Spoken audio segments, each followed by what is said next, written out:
Hey everyone, I'm Lisa Young Sutton, and today I'm going to share with you something that I've been practicing regularly for probably a couple years, and I'm amazed at all of the positive, creative, and thought-provoking ideas I get from this that last me throughout the entire day. This is really a wonderful exercise. Now, when I do this, I always use oracle cards with my Petit Lenormand deck, my Petit Lenormand, though sometimes I use my Grand Jeu Lenormand with my Petit Lenormand. But you can certainly, instead of oracle cards, you can use tarot or playing cards. If you read those, I think they would go well as, with the Lenormand. Okay, so the question that I ask is always the same. I ask the universe, what do I need to know today? Okay, so you can tell by that question that it's rather open, to whatever it's going to be. And it's because this is a creative exercise.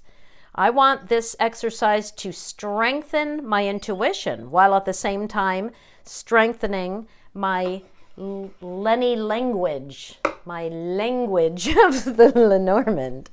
Okay, so the oracle card offers a theme as well as advice. The Lenormand cards add direction and functionality to the message of the oracle card.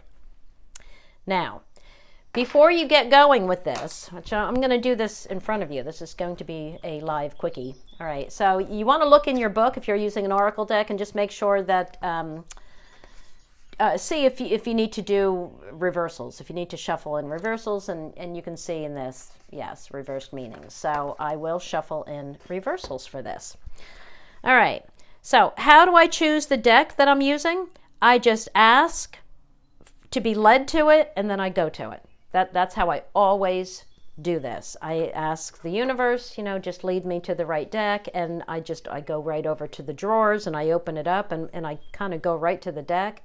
And then, like I said, I choose the Lenormand deck just because I want a similar size and maybe color theme or something, Okay. Now, so since a picture is worth 1,000 words, let's do this together. Oh, and I have to show you my journal because look at this gorgeous journal. My sister Erin, thank you, Erin, just got me this for my birthday. This leather is so soft. And of course, everybody knows I'm obsessed with trees. I love trees. But check out the paper. Look how they made the paper look old. Is that great? Wait, hang on. Look at that. Great. Oh, man. I love this. And she got me the quill, the writing quill with the ink well. I'm all set. Anyway, okay, so yeah, you need a journal. You should definitely journal these when you do this exercise. And I always do. I've got years worth of journals now. So you can see why I chose the Lenormand deck that I chose. Because I know when I mentioned the Lunar Nomad in another video, I said it's not a, look at the size of it. It's huge. It's not the kind of deck that I would ever use for GT. And it's just because it's so big, but also because it's very busy, the cards. The images on the cards, as you can see. Like that's the rider, But I find it works very well with this kind of exercise, working with oracle cards, because it's a very oracular kind of deck. But anyway, look, it's the same size. That's why I picked it. Okay, so now what I do, like I said, is I know I need reversals for the oracle cards, right? So I've already blessed these decks and I did my usual routine, but when I want to shuffle in reversals, I just feel for where it should break, and then I turn one half upside down, and then I start shuffling. And my shuffling is just hand over hand. Okay, so I'm not going to do it under the camera because it's too messy. I'm going to knock my camera. But I'm just going to, and I already did shuffle these decks, but I'm just showing you how I do it. So I'm just going to draw out a card. And I'll even show you how I turn it over because it's a card that needs a reversal. So there's that card, and I'm going to pull 3 out of my Lenormand, which of course doesn't use reversals. I know people are trying to use reversals with it now. I shouldn't say trying, because you can certainly do anything you want with it. But okay, the original system, the traditional system that I teach does not use reversals. Let's put it that way. Let's put it that way, because you all know I love creativity and trying new things. I really do. Okay. All right, so here we have our cards. Okay, so when a deck uses reversals, I want to turn it over to the side. And look, I got a reversal. Because what would happen if I turned it over, if I flipped it over like that? Look, now it's upright. But no, it came up reversed. So I flip it to the side. Okay, and then for the Lenormand, I got, ooh, that's good. And that's, okay, we've got the snake. All right, so for the Lenormand, I got the sun, the snake, and the anchor. For the oracle card, I got mint reversed. Okay, so we're going to have to look in the book, because you need the meaning of this oracle card. But all of my oracle decks, I choose them, well, some of them I wouldn't have a clue what it's supposed to mean, and I have to definitely go by the book.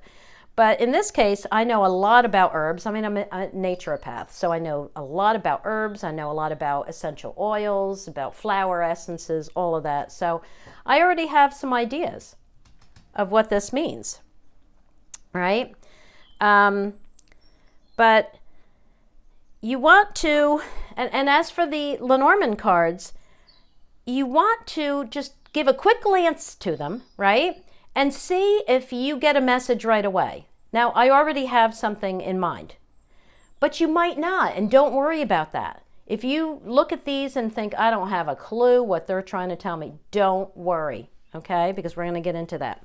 So, the point of this exercise, though, is that you want to look for a common thread or any correlations among the meaning of this card and these cards. Okay, the message of these cards. So, when I see mint, I immediately think about the fact that mint is a stimulating herb, and the essential oil is used for mental clarity and to clean your sinuses, right? It's very stimulating and cleansing.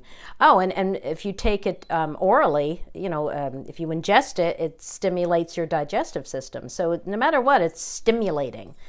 And it came up reversed. So what that is telling me right away is that I know I need some help with this, with some aspect of this. So I'm going to definitely look in the book. So just go to the, it's on page mint 75. Okay, hang on. Let me go to page 75.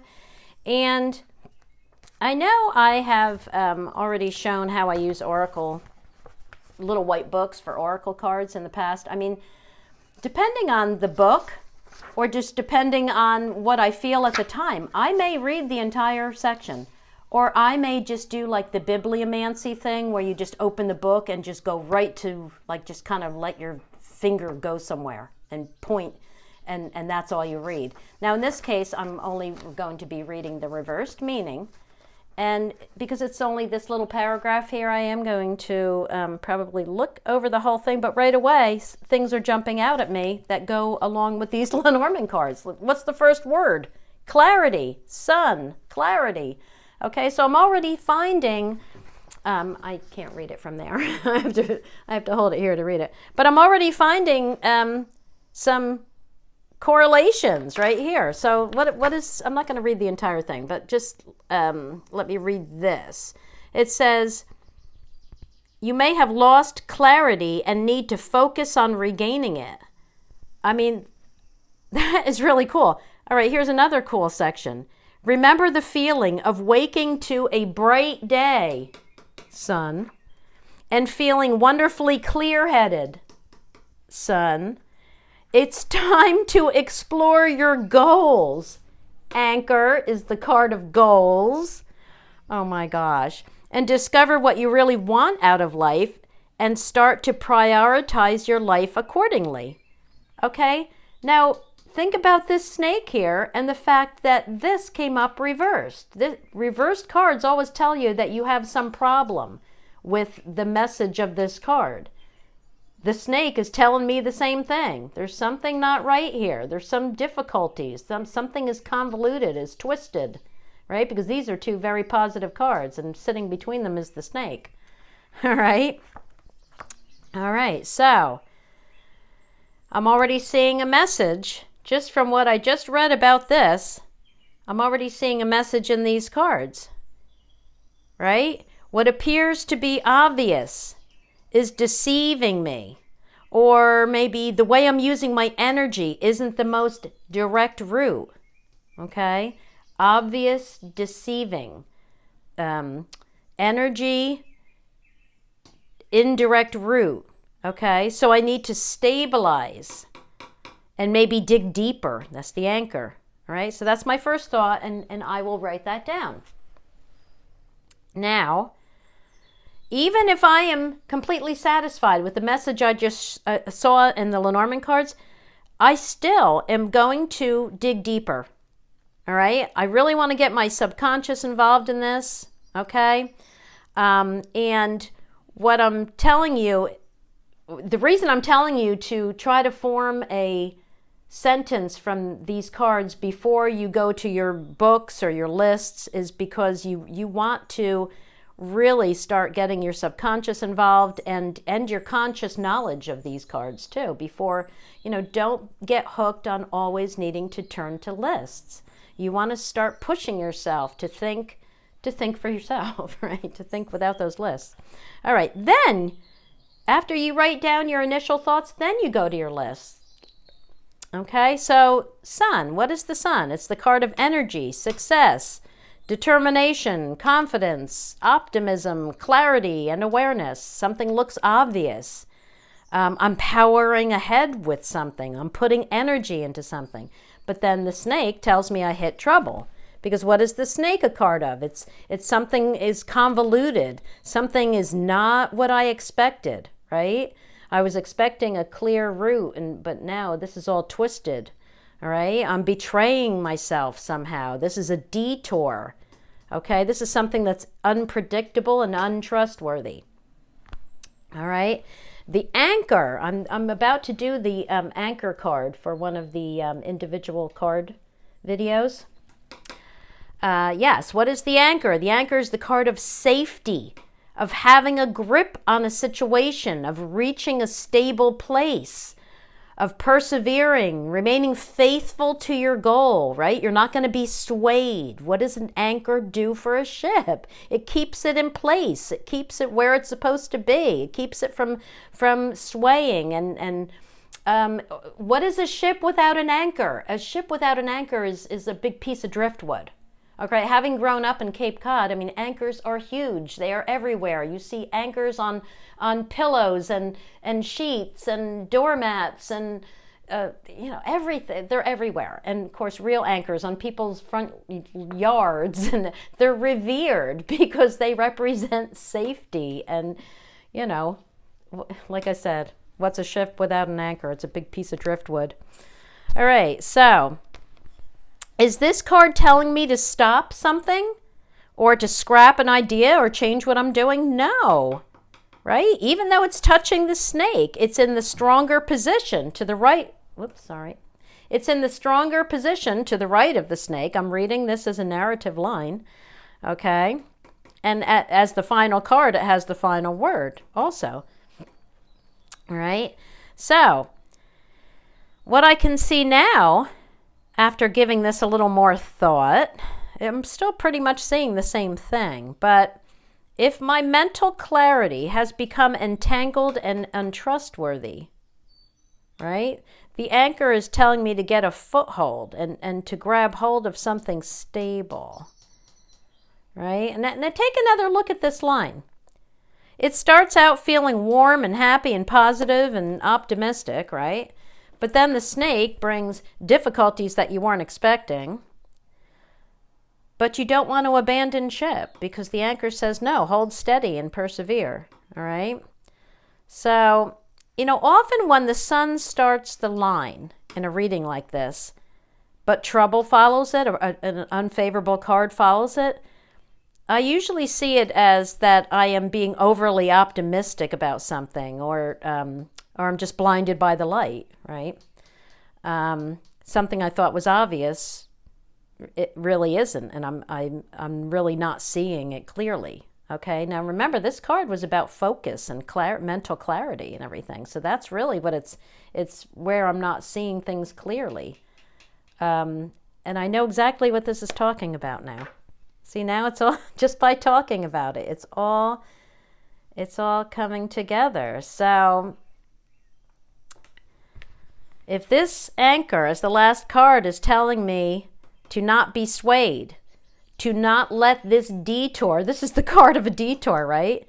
It's telling me to not let this detour throw me off course, to trust and persevere.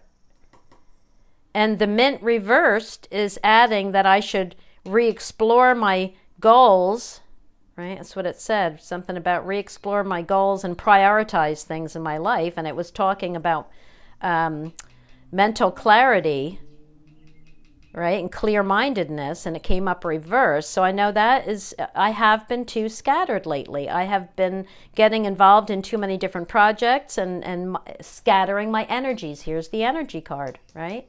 I've been scattering them all over, twisting them all over the place. This is telling me to stabilize. So is this. There you go. There's a theme.